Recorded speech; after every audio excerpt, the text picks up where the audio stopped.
Okay, hello everyone, welcome you all at Lokesh sir unlimited study zone. तो कल हमने जहाँ पे लेक्चर को छोड़ा था वहाँ से लेक्चर को आज स्टार्ट नहीं करेंगे। कल मैंने आपको लास्ट क्लास में क्या पढ़ाई थी? वैलेंसी। क्या पढ़ाई थी? वैलेंसी। एंड आई होप सबको वैलेंसी निकालते बनने लग गया है। बनने लग गया ना? कल मैंने वैलेंसी बताई थी, सबको वैलेंसी निकालते बनने लग गया है। आज हम पढ़ रहे हैं लॉज ऑफ केमिकल कॉम्बिनेशन। तो हेडिंग डालिए बच्चों कॉपी में, laws of chemical combination. Laws of chemical combination.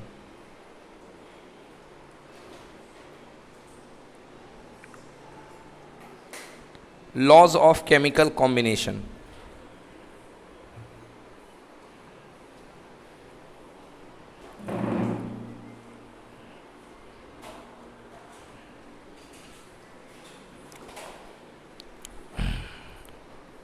बच्चों, आपके मन में आता है ना कि चीज़ें कैसे रिएक्ट करती हैं। सर ये जुड़ करके ऐसे क्यों बनता है, सर हमने जो जोड़ दिया वो क्यों नहीं बन गया।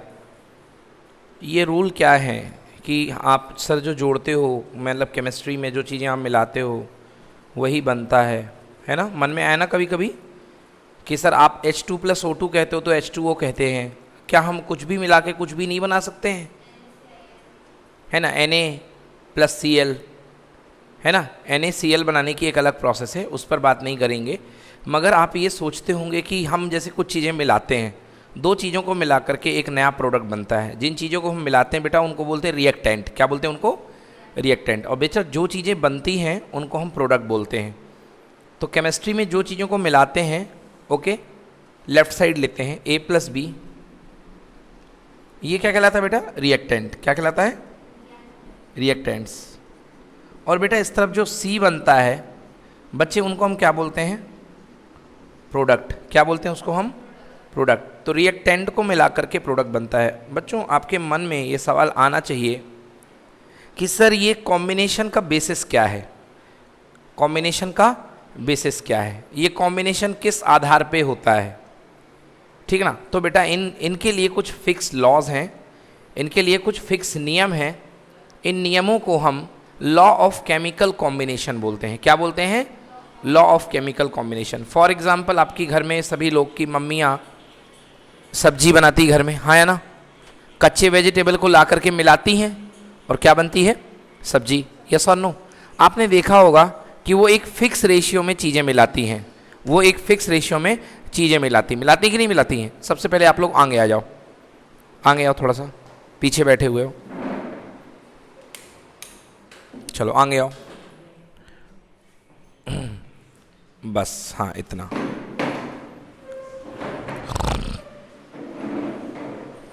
हाँ बच्चों, अब ठीक है। तो मेरे ये कहने का मतलब है कि जब आपके घर में मम्मी वेजिटेबल्स का यूज़ करके सब्जी बनाती है तो देखा होगा वो फिक्स अमाउंट में चीज़ें मिलाती हैं। थोड़ा सा तेल लिया, आलू लिया, प्याज ली, पहले ग्रेवी बनाई, है ना बच्चों। तो मेरे कहने का मतलब ये है बच्चों कि हर चीज़ को मिलाने के लिए कुछ लॉज होते हैं। ये मन मर्जी नहीं है कि घर में शरबत पीने आए हैं मेहमान तो हम ले ऊपर वाली टंकी में गए, छत की टंकी में जाके शक्कर डाल दी 10 चम्मच, उसी में जाके रसना मिला दिया और नल चला के बोला ले शरबत पी लो। ऐसा नहीं है। हम कुछ फिक्स लॉज होते हैं, उन लॉज का यूज़ करके हम कंपाउंड अपने बनाते हैं। समझ में आया? तो इन लॉज को हम कहते हैं लॉज ऑफ केमिकल कॉम्बिनेशन। अब आइए हम उन लॉज ऑफ केमिकल कॉम्बिनेशन की बात करते हैं। सो देखिए PDF में क्या लिखा है, compound are formed by chemical combination of reactants. जो कंपाउंड होते हैं वो रिएक्टेंट्स के केमिकल कॉम्बिनेशन से बनते हैं। किससे बनते हैं? केमिकल कॉम्बिनेशन से बनते हैं। ओके, रिएक्टेंट्स क्या हो सकते हैं? एटम और molecules in fixed proportion by weight or by volume. This is achieved by following certain laws is known as law of chemical combination. तो मतलब यहाँ से लेकर के यहाँ तक पहुँचने के बीच में एक लॉ इन्वॉल्व है, एक नियम, एक रूल इन्वॉल्व है। उस लॉ को हम बोलते हैं लॉ ऑफ केमिकल कॉम्बिनेशन। उस लॉ को हम बोलते हैं लॉ ऑफ केमिकल कॉम्बिनेशन। आइए हम ये लॉ पढ़ने जाने वाले हैं। सबसे पहला लॉ है, फर्स्ट लॉ है लॉ ऑफ कंजर्वेशन ऑफ मास। क्या नाम है बेटा? लॉ ऑफ कंजर्वेशन ऑफ मास। ठीक है बच्चे, ये क्लास 8th में भी है और ये क्लास 9th में भी है, law of conservation of mass. Law of conservation of मास क्या कहता है? ये बहुत ही बेसिक समझने वाला प्रिंसिपल है, बहुत ही बेसिक प्रिंसिपल है। लॉ ऑफ कंजर्वेशन ऑफ मास ये कहता है कि अगर आपके पास कोई रिएक्शन है बच्चों, A प्लस बी दे रहा है कितना, C, तो ये लॉ कहता है कि मास of A plus mass of B, मतलब लेफ्ट साइड के दोनों मास आप जोड़ दोगे तो किसका मास बनेगा, C का मास। समझ में आया? मतलब जितना मास आप लेते हैं उतना मास आपको मिलेगा। बोलो क्लियर हुआ? Mass of A plus mass of B equal to mass of C।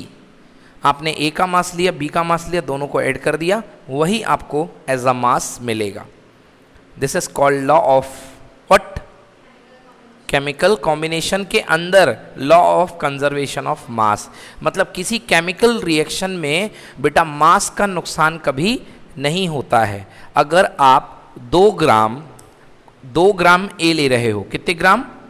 ए का मास कितना है, 2 ग्राम। बी का मास कितना है, 4 ग्राम। बी का मास कितना है, 4 ग्राम। तो ये लॉ कहता है जो सी बनेगा वो कितने ग्राम का होगा, 6 ग्राम का। मतलब मास कहीं भी गायब नहीं होगा। क्लियर हुआ? सो देखिए हम पढ़ते हैं law of conservation of mass. लिखिए बच्चों कॉपी में law of conservation of mass की definition. The law of conservation of mass states that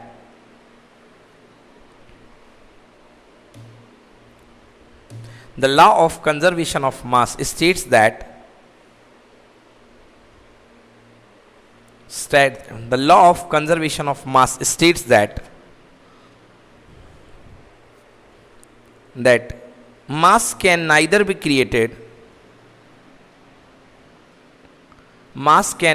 created nor be destroyed.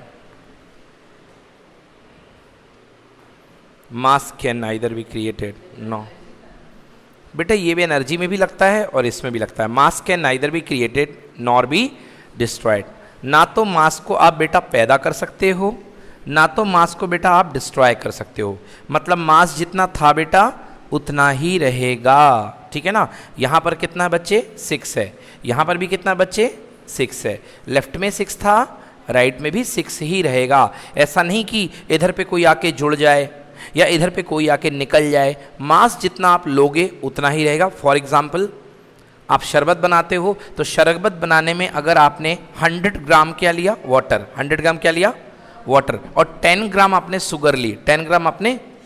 अब आप एक काम करिए, आपके पास जो शरबत बना आप उसको वेट कर लो, तराजू में रख करके, वेइंग पैन में रख करके आप उसको तौल लो। क्या कर लो, तौल लो। अगर ये 100 था, ये 10 था, तो इसके अंदर शक्कर भर के शरबत आया है ना, वो कितने का होगा, 110 ग्राम का। समझ में आया? 110 ग्राम का। क्लियर हो गया? This is called law of conservation of मास। देखो therefore so what I said, mass can neither be created nor be destroyed. Where? In a chemical reaction. ये भी लिखो, mass can neither be created nor be destroyed in a chemical reaction. No, where काट दो, mass can neither be created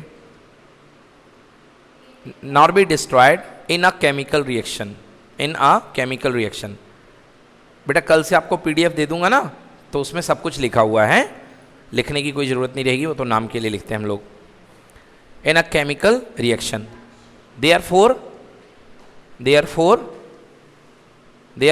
आ जाओ, therefore what, total mass of reactant equal to total mass of product.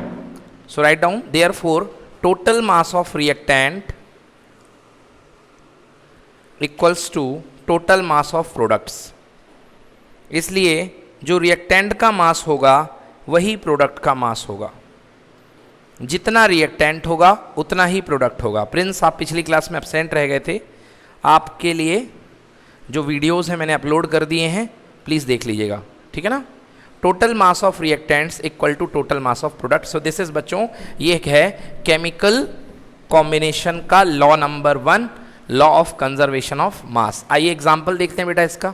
अब क्या देखते हैं, example. अब बेटा आप नहीं बता पाएंगे क्योंकि कल आपकी क्लास में थे नहीं, इनको पता है तो ये बच्चे बताएंगे। बेटा मैं एक रिएक्शन लेता हूँ आपके सामने जो आपके बुकलेट में लिखी हुई है, 2H2 plus O2 will give us 2H2O, हाँ या ना? चलो ये देखो बेटा, ये क्या है? Hydrogen molecule. हाइड्रोजन मॉलिक्यूल कितने मॉलिक्यूल है शुभ? 2 मॉलिक्यूल, वेरी गुड। ये क्या है बेटा? ऑक्सीजन। एटम है कि मॉलिक्यूल है? मॉलिक्यूल है। कितने मॉलिक्यूल हैं?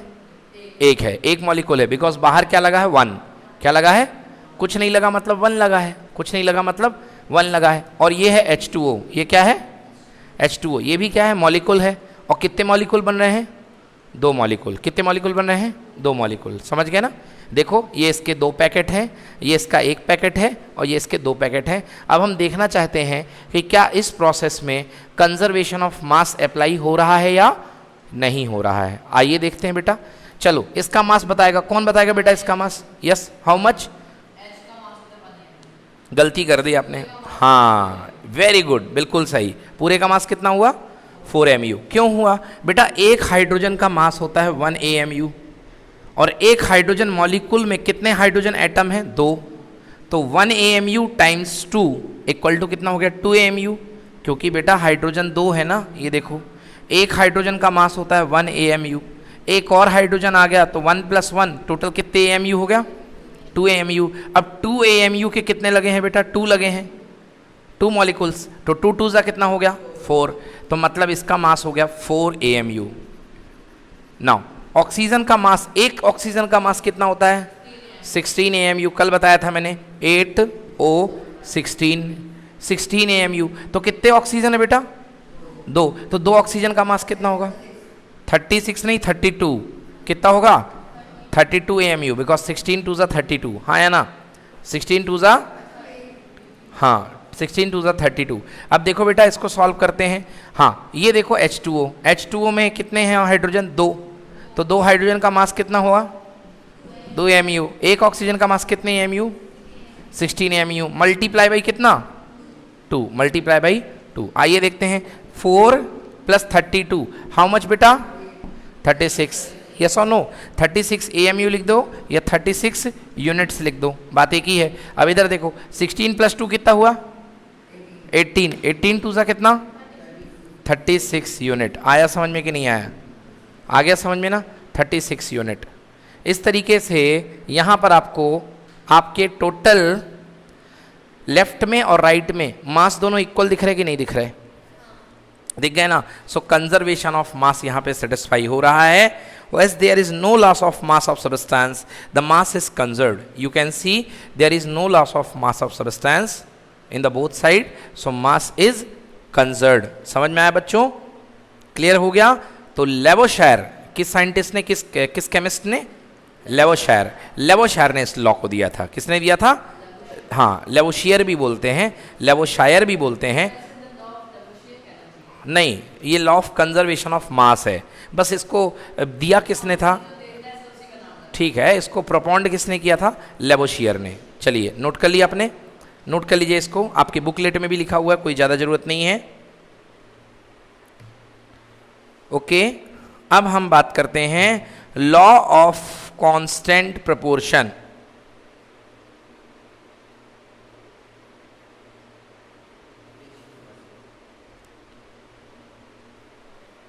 Law of constant proportion.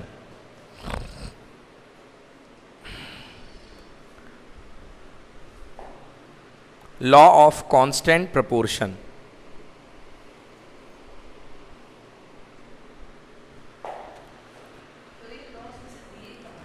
क्या बेटा? लास्ट पेज पे, हाँ। चलिए लिख, इसको रफ कर दूं मैं बच्चों? ठीक है। अब law of constant proportion,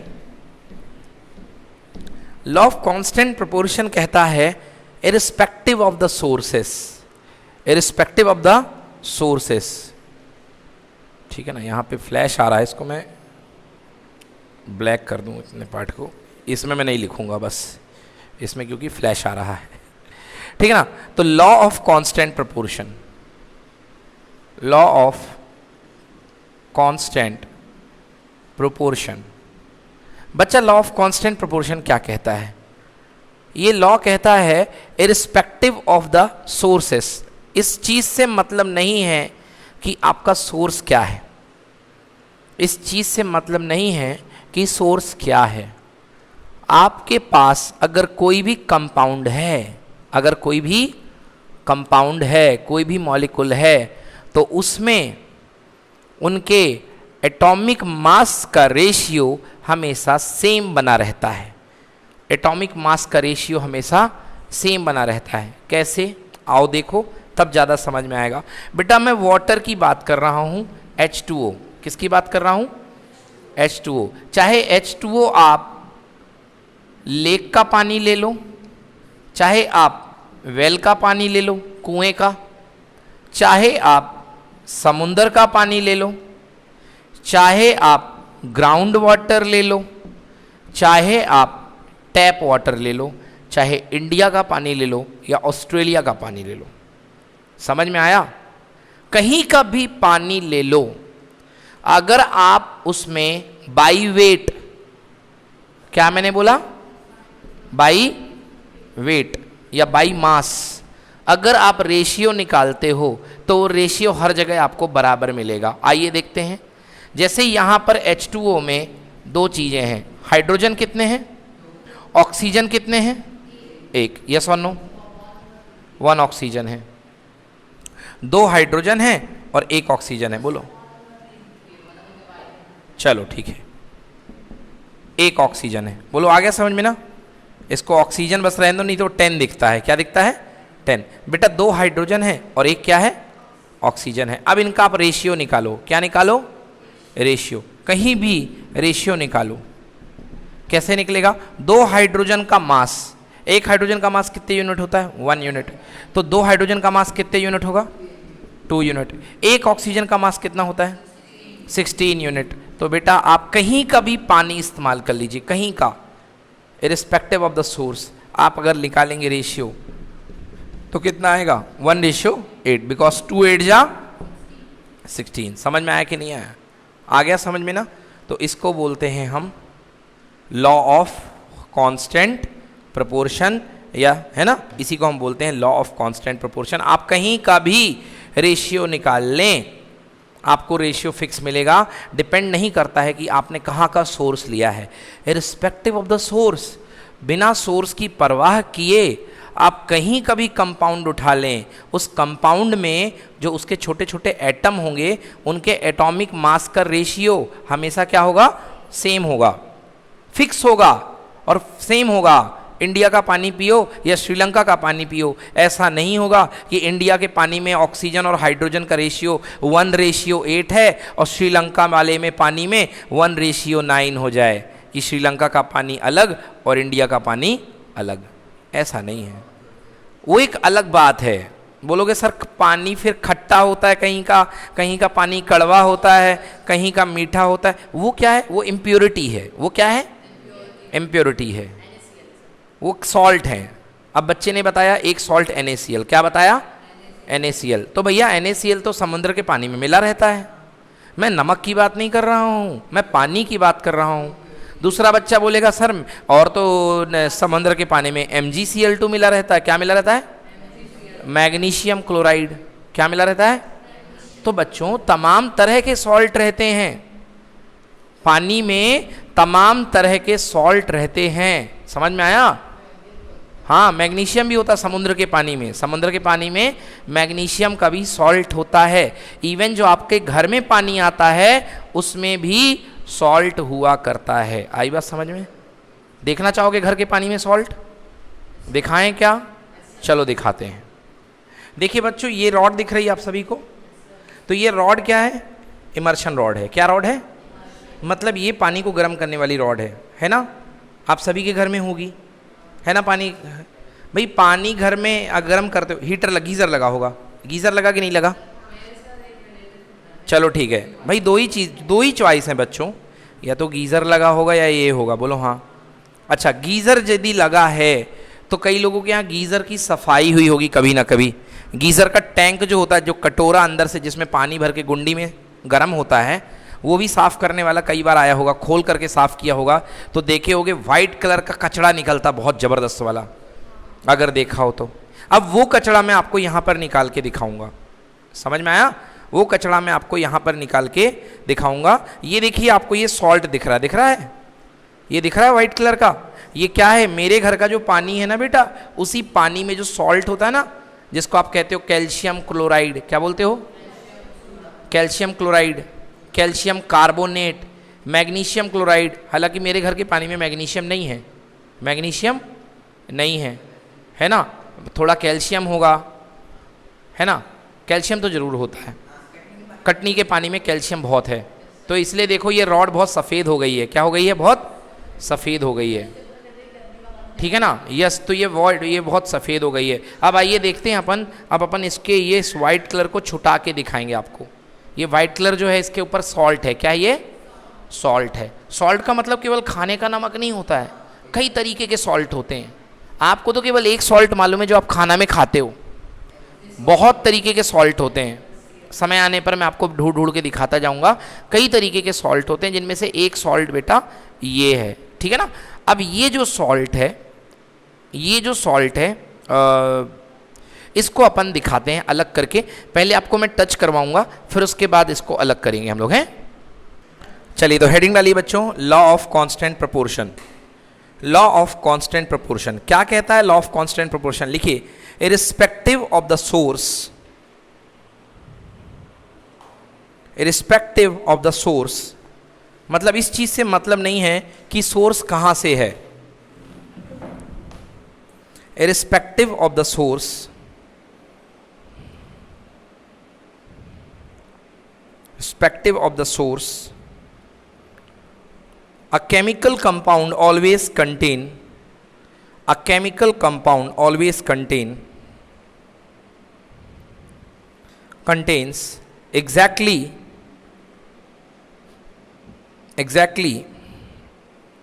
the same portion, the same proportion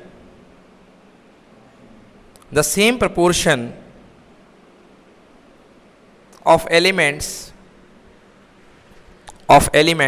by mass, same proportion of elements by mass। बोलो बच्चों, समझ में आया कि नहीं आया? बच्चों क्या कह रहा हूं मैं? बाई मास मतलब विद रिस्पेक्ट टू मास, एक एलिमेंट का मास दूसरे एलिमेंट का मास, बाई मास। आप कहीं से भी अपना सैंपल कलेक्ट कर लो, कहीं का भी पानी कलेक्ट कर लो, उसमें जो एलिमेंट के मास का रेशियो आएगा वो हमेशा सेम होगा, फिक्स होगा। नहीं बेटा, सब में,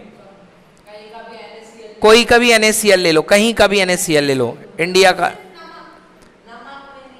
अभी आपने कहा बेटा, अभी आपने कहा बेटा कुछ भी ले लो, कुछ भी ले लो आप, बट वो अलग अलग सैंपल अलग अलग जगहों से ले लो। पानी मतलब कहीं का भी पानी, नमक मतलब कहीं का भी नमक, कार्बन डाइऑक्साइड मतलब कहीं की भी कार्बन डाइऑक्साइड, इंडिया की, अमेरिका की, कहीं की भी, रेशियो सेम होगा। आई बात समझ में? So this is called law of constant proportion. लिखो बच्चों, this law is also known as Proust's law. This law is also known as Proud's law. Proud's, P-R-O-U-T-S, Proud's law। एक साइंटिस्ट थे बच्चों जिनका नाम था जोसेफ लुईस प्राउड्स, जिनका नाम था जोसेफ जी। उन्होंने इस लॉ को प्रपोंड किया था, उनके नाम पर इसको बोलते हैं प्राउड्स लॉ। हाँ समझ गया मैं हाँ बेटा। चलिए अब आगे लिखिए बच्चों, मोल। पहले लिखो, मोल्स के पहले लिखो मोलर मास। पहले लिखो मोलर मास। मोलर मास, मैंने मोलर मास आपको क्यों लिखवाया पहले? क्योंकि आपको मोलर मास समझ में आएगा, मोलर मास आपको समझ में आएगा, इसलिए मैंने मोल लिखा। बेटा व्हाट इज मोल? आप बाजार जाते हैं, घर वाले बोलते हैं बेटा केले ले आओ, बोलोगे मम्मी कितना चाहिए? वो बोलते हैं 1 दर्जन। कितना दर्जन? 1 दर्जन, या 2 दर्जन, या 3 दर्जन, या 4 दर्जन। तो घर वाले केले के लिए उन्होंने डजन बना दिया है। क्या बना दिया है? डजन ने। और फिक्स कर दिया है कि 1 डजन में 12 पीस होंगे। कितने पीस होंगे? 12 पीस। समझ में आया ना? या 12 यूनिट होंगे? बोलो हाँ या ना। 1 डजन में कितने यूनिट्स होंगे? अब 12 यूनिट बनाना की बात करोगे तो 12 यूनिट बनाना हो जाएंगे। अगर आप बोलेंगे बच्चे कि मेरे को 1 डजन कंपास लेके आना है तो 1 डजन कंपास आ जाएगा, यानी 12 कंपास आ जाएंगे। आप कहोगी कि मुझे 1 डजन पेन चाहिए हैं तो 1 डजन पेन मतलब 12 पेन आ जाएंगे। आप कहेंगे कि मुझे 1 डजन टी शर्ट चाहिए है तो 12 टी शर्ट आ जाएंगे। बोलो हाँ या ना।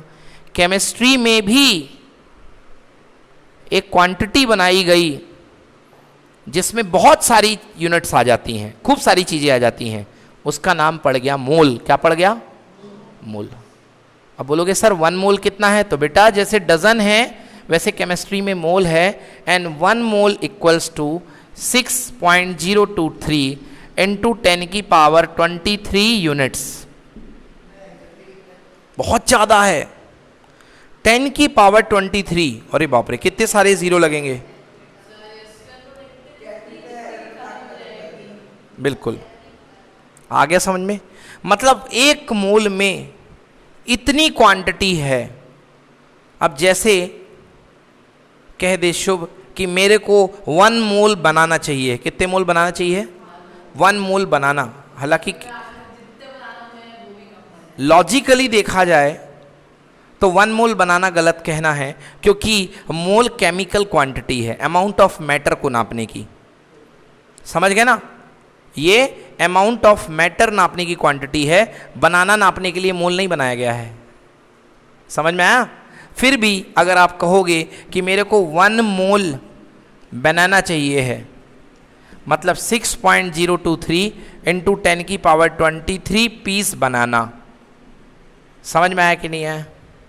अगर आप कहोगे 1 मोल एटम, बेटा ध्यान देना प्लीज, बातें नहीं करिए।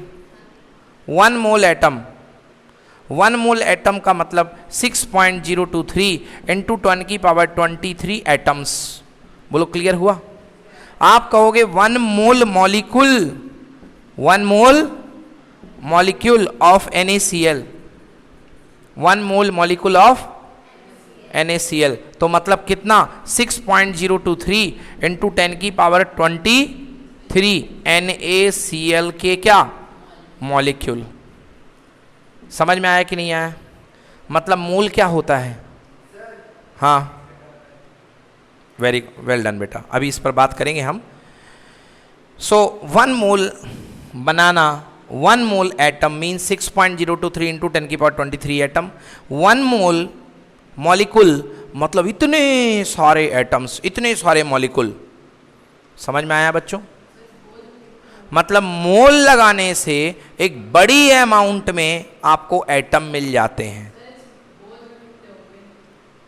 लिख सकते हो? कैसे लिखोगे? लिखो तो देख लेते हैं। अब तुम पीछे लग रहे हो तो लो 6.023 इंटू 10 की पावर 23 मतलब कितने जीरो? 23 जीरो। इस बोर्ड में? अरे ऐसे कैसे बता लूं बेटा, उसका तरीका बताएंगे, अभी आएगा बेटा, बताते हैं बताते हैं, डोंट वरी, सब सीखोगे, थोड़ा टाइम रखो। देखो बेटा ये आ गया समझ में। अब सुनिए, 1 मोल में इतने एटम होते हैं, 1 मोल में इतने एटम होते हैं, और इतने एटम के मास को ग्राम में लिया जाए, किस में लिया जाए? तो उसको बोलते हैं मोलर मास। क्या बोलते हैं? Molar mass. बिल्कुल इत्मीनान रखना, ध्यान से सुनना, अभी समझ में आएगा धीरे धीरे। अगर 1 मोल के अंदर इतने एटम, इतने मॉलिक्यूल होते हैं, अगर इनके इतने एटम्स का हम मास ले लें, तो पहले अभी तक हमने क्या पढ़ा था? 1 एटम का मास। कितने एटम का मास? जैसे हाइड्रोजन के 1 एटम का मास हमने पढ़ा था 1 AMU। क्या पढ़ा था? 1 AMU। बट अब हम 1 एटम का मास नहीं ले रहे हैं, अब हम हाइड्रोजन के 6.023 इंटू 10 की पावर 23 एटम्स का मास ले रहे हैं। इतने सारे एटम का मास कहलाता है मोलर मास। क्या कहलाता है? Molar mass. ठीक है ना? तो बेटा डेफिनेशन लिखो, मोलर मास। मोलर मास, इसी को बोलते हैं ग्राम एटॉमिक मास।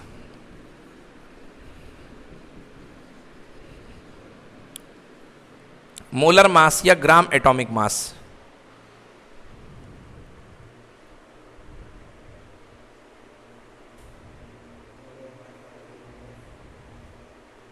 ठीक है, एटॉमिक मास और ग्राम एटॉमिक मास लिखो। एटॉमिक मास, एटॉमिक मास और molecular mass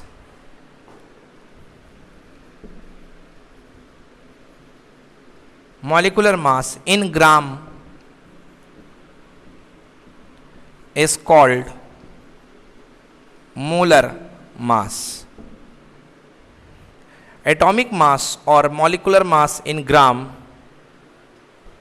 is called molar mass. Atomic mass or molecular mass in gram is called molar mass.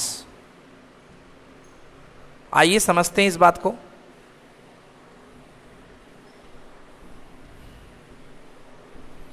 Atomic mass और molecular mass in gram is called molar mass. चलिए देखिए बेटा, मैंने आपको बताया था hydrogen के एक एटम का मास कितना होता है बच्चों? 1 AMU। हाइड्रोजन के एक एटम का मास 1 AMU होता है। यहां पे क्या लगा है? AMU। क्या लगा है? बट यदि आप इसी को कह दो 1 ग्राम, बेटा AMU बहुत छोटा है और ग्राम बहुत बड़ा है। अब मास अगर AMU से बढ़कर के ग्राम हो चुका है तो हाइड्रोजन के एक ही एटम रहेंगे कि बहुत सारे एटम हो जाएंगे? बहुत सारे एटम हो जाएंगे। सवाल है सर कितने एटम होंगे? हाँ, माइनस नहीं प्लस। तो कितने एटम का मास होगा? नहीं, कितने एटम का मास हो जाएगा? देखिए, अगर मैं बोलूंगा भैया 1 ग्राम है तो 1 ग्राम के लिए मेरे पास कितने एटम होंगे? 6.023 इंटू 10 की पावर 23 एटम का मास। एटम्स का मास इक्वल टू कितने ग्राम? 1 ग्राम। इतने एटम्स का मास कितने ग्राम होगा?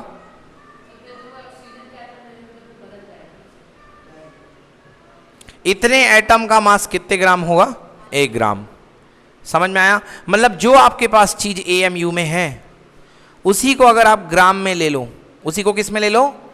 ग्राम में। फिर वो एक एटम का मास नहीं रहेगा, फिर वो हो जाएगा 6.023 इंटू 10 की पावर 23 एटम का मास।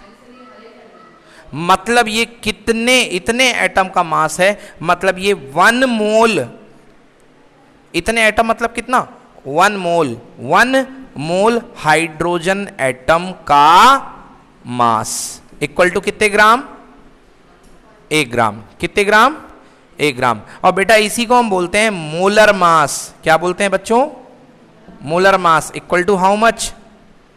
1 gram. Molar mass equal to how much? 1 gram. समझ में आया? Molar mass equal to how much? 1 gram. तो बच्चों मेरे, मोलर मास मतलब वही एटॉमिक मास जो आप AMU में लेते थे उसको किस में लोगे? ग्राम में। और मोलर मास में कितने एटम होंगे? 6.023 इंटू 10 की पावर 23 एटम होंगे।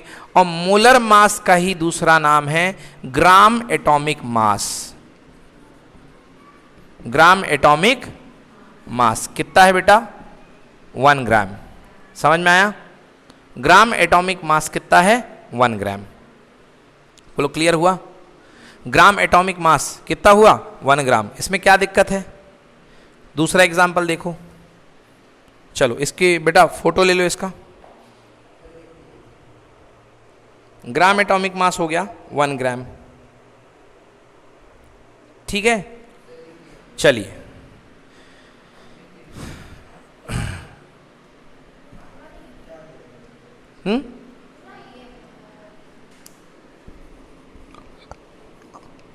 समझ में आया कि नहीं आया? आ गया, बस काफी है। ठीक है ना?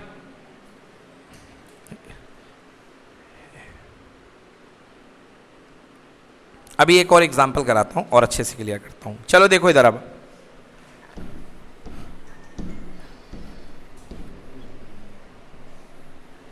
हाँ भैया, कार्बन, कार्बन एटम, कार्बन के एक एटम का मास कितना होता है?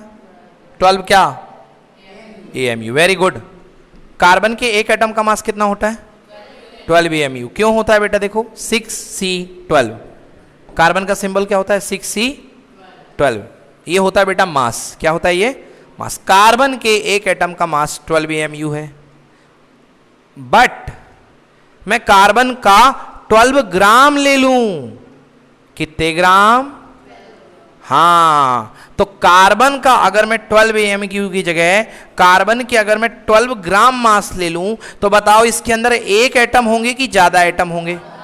बहुत ज्यादा। कितने? 6.023 इंटू 10⁻23 कार्बन एटम। हाँ या ना? होंगे कि नहीं होंगे? इतने सारे एटम का मास कहलाएगा 12 ग्राम। कितने ग्राम?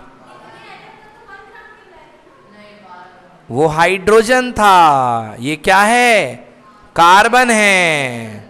सबका अलग अलग मास होता है। समझ में आया?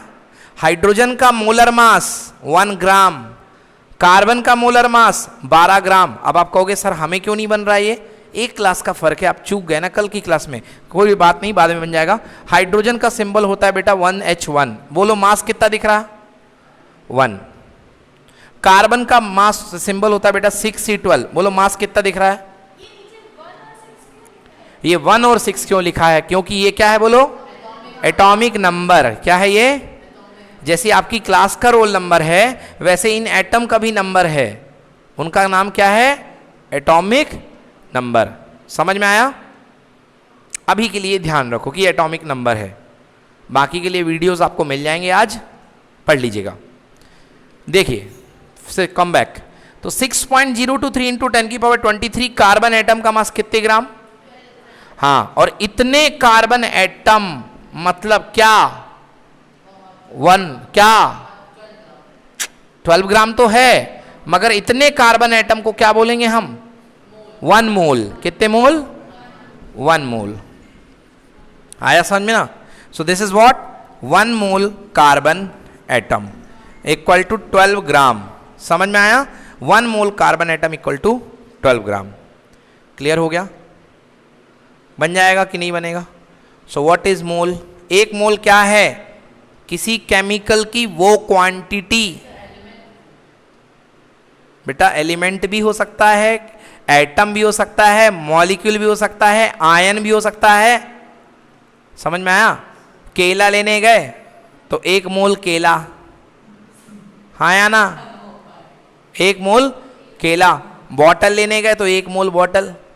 तो ऐसे NaCl लेने गए तो 1 मोल NaCl, और हाइड्रोजन लेने गए तो 1 मोल हाइड्रोजन, और हाइड्रोजन एटम लेने गए तो 1 मोल हाइड्रोजन एटम। ये इनका डाउट है, इसलिए आप इसको भी समझ नहीं पाओगे, डोंट वरी, ठीक ना? ये कुछ अलग सा पूछ रहे हैं। कम बैक, टॉपिक पे वापस आते हैं। तो 1 मोल कार्बन एटम में कितने ग्राम हुए? 12 ग्राम। समझ में आया? तो 12 ग्राम को ही हम क्या बोलते हैं? Molar mass. क्या बोलते हैं बेटा? Molar mass. और इसी को क्या बोलते हैं? ग्राम एटॉमिक वेट, या ग्राम एटॉमिक मास, या ग्राम एटॉमिक वेट। समझ में आया कि नहीं आया? समझ में आया बच्चों? अच्छे से ये नोट कर लीजिए। अब एक सवाल लास्ट देता हूं, उससे आपको समझ में आ जाएगा कि कितना अच्छा, कितना समझ में आ गया। सवाल, क्वेश्चन लिखिए। Find the number of molecule, find the number of molecule in 88 gram of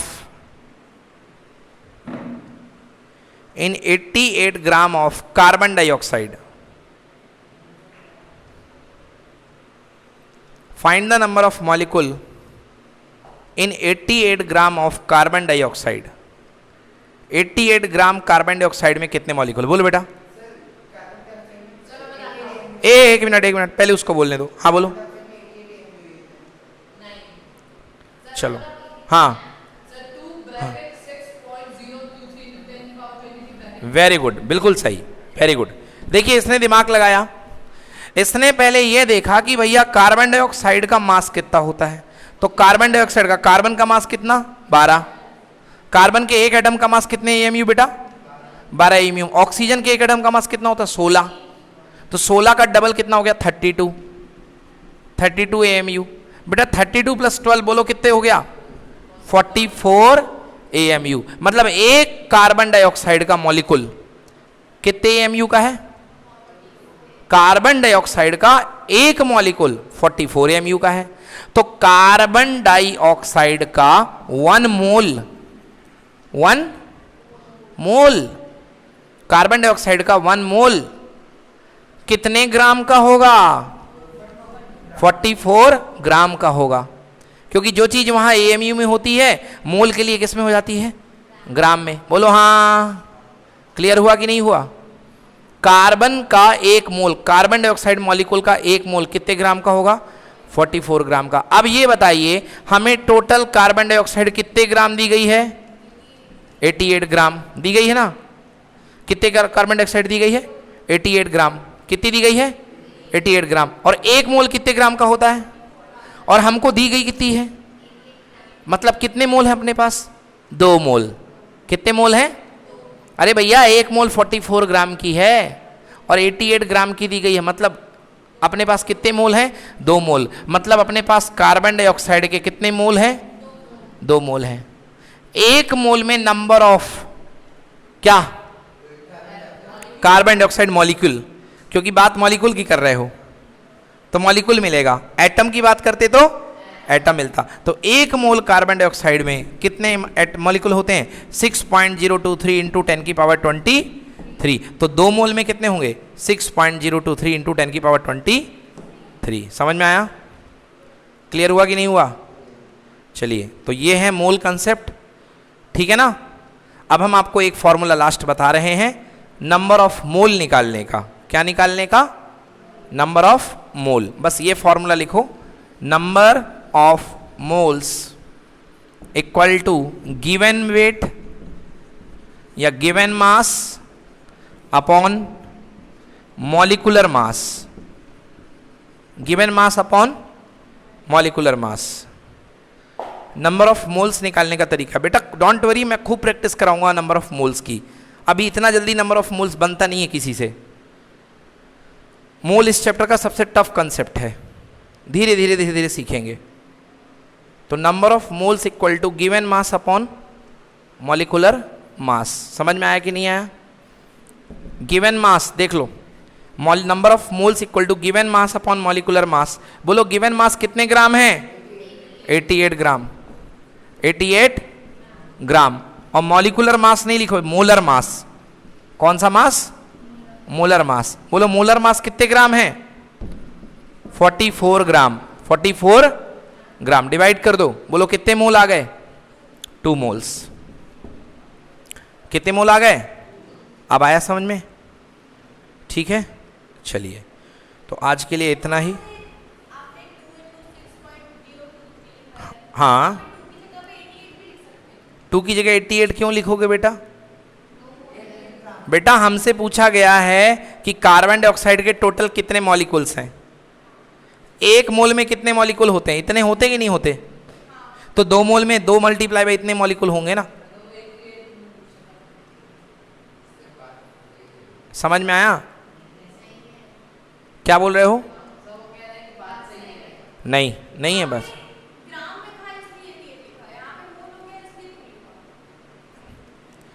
सुनिए ये बताइए इतने, रुक जाओ, इतने, चुप करो, इतने मॉलिक्यूल या इतने एटम मोल में होते हैं कि ग्राम में होते हैं।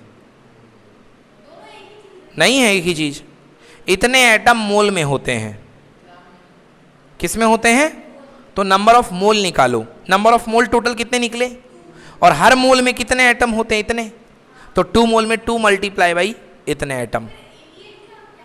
88 ग्राम आपको क्वेश्चन में दिया है, 88 ग्राम आपको गिवन है, गिवन मास है वो। 88 ग्राम आपको गिवन मास है। आपने पहले निकाला कि मेरे 88 ग्राम में कितने मोल हैं, तो आपका आंसर आया कि आपके 88 ग्राम में 2 मोल हैं। अब 2 मोल के अकॉर्डिंग आपने नंबर ऑफ एटम निकाले या नंबर ऑफ मॉलिक्यूल निकाले, तो 1 मोल में 6.023 इंटू 10 की पावर 23 मॉलिक्यूल, तो 2 मोल में 2 मल्टीप्लाई बाई 6.023 इंटू 10 की पावर 23 मॉलिक्यूल। ठीक है, धीरे धीरे आएगा समझ में। बच्चों आ गया समझ में ना? चलिए अब निकालिए आप लोग टेक्स्ट बुक करो, नोट्स निकालिए और कंप्लीट करिए। धन्यवाद, थैंक यू।